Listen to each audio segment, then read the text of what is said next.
Jembatan Desa Awesebel, Kecamatan Tebah Barat, Sebelu ambles hingga memakan badan jalan nasional. Ya, amblesnya badan jalan ini membuat akses masyarakat yang melintas dari berbagai kecamatan terganggu. Beginilah kondisi jembatan yang berada di Desa Awesebel, Kecamatan Tebah Barat, Kabupaten Simelu yang ambles hingga memakan ruas badan jalan. Ambruknya tanah di bagian kepala jembatan ini disebabkan tergerus oleh air sungai sehingga dikhawatirkan dapat menyebabkan kecelakaan. Kondisi ini juga mengganggu akses transportasi masyarakat yang melintas dari berbagai kecamatan.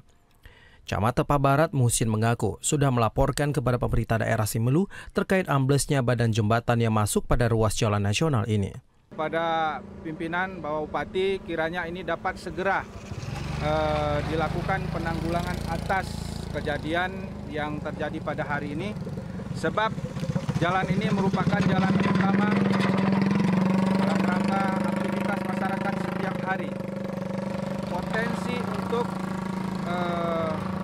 terjadinya kecelakaan tunggal sangat besar dikarenakan bodi jalan yang sudah dimakan sampai setengah ini.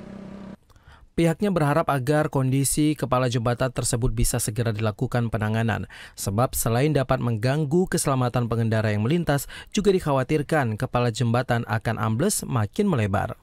Dari Simelu, Al-Asyab, TVRI melaporkan.